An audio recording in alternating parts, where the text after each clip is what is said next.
Bible उत्पत्ति अध्याय 11। सारी पृथ्वी पर एक ही भाषा और एक ही बोली थी।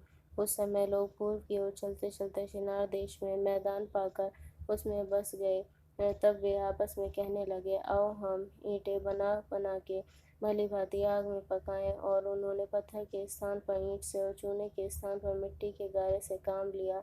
फिर उन्होंने कहा, आओ हम एक नगर और एक गुम्मट बना लें, जिसकी चोटी आकाश से बातें करे। इस प्रकार से हम अपना नाम करें, ऐसा न हो कि हमको सारी पृथ्वी पर फैलना पड़े।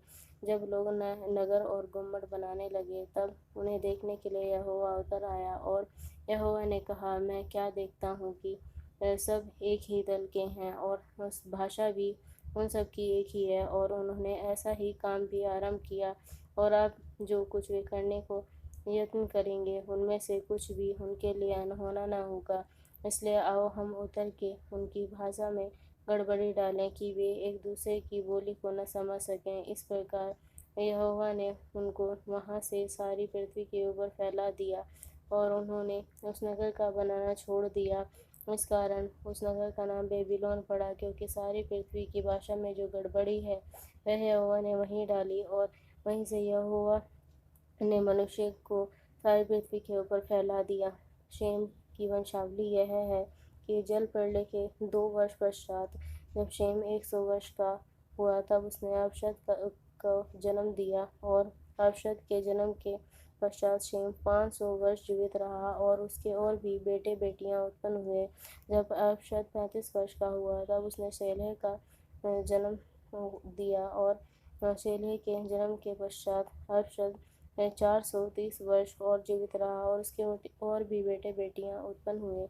जब शेलह 30 वर्ष का हुआ, तब उसके द्वारा एबेर का जन्म हुआ। और एबेर के जन्म के पश्चात शेलह 430 वर्ष और जीवित रहा, और उसके और भी बेटे बेटियां उत्पन्न हुए। जब एबेर 34 वर्ष का हुआ, तब उसके द्वारा पेलेग का जन्म हुआ। और पेलेग के जन्म के पश्चात एबेर 430 वर्ष और जीवित रहा, और उसके और भी बेटे बेटियां उत्पन्न हुए।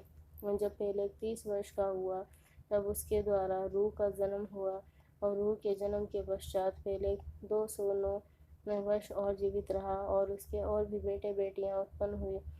जब रू 32 वर्ष का हुआ, तब उसके द्वारा शरूक का जन्म हुआ। और शरूक के जन्म के पश्चात रू 207 वर्ष और जीवित रहा, और उसके और भी बेटे बेटियां उत्पन्न हुए। जब शरूक 30 वर्ष का हुआ, तब उसके द्वारा नाहोर का जन्म हुआ। और नाहोर के जन्म के पश्चात शरूक 200 वर्ष और जीवित रहा, और उसके और भी बेटे बेटियां उत्पन्न हुए। जब नाहोर 29 वर्ष का हुआ, तब उसके द्वारा तेरह का जन्म हुआ। तेरह का जन्म के पश्चात नाहोर 129 वर्ष और जीवित रहा, और उसके और भी बेटे बेटियां उत्पन्न हुए। जब तक तेरह 70 वर्ष का हुआ, तब उसके द्वारा अब्राहम और नाहोर और हारान उत्पन्न हुए। तेरह की वंशावली यह है। तेरह से अब्राम, नाहोर और हारान का जन्म हुआ, और हारान से लूत का जन्म हुआ। हारान अपने पिता के सामने ही कसदियों के ऊर नामक नगर में, जो उसकी जन्मभूमि थी, मर गया। अब्राहम और नाहोर दोनों ने विवाह किया। अब्राहम की पत्नी का नाम सारे और नाहोर की पत्नी का नाम मिल्का था। यह उस हारान की बेटी थी, जो मिल्का और यिशका दोनों का पिता था। सारे तो बांझ थी, उसकी संतान न थी। तेरह अपने पुत्र अब्राहम और अपने पोते लूत और हारान का पुत्र था।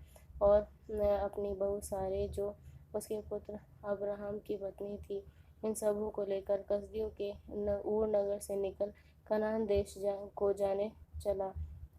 पर हारान नामक देश में पहुंचकर वहीं रहने लगा।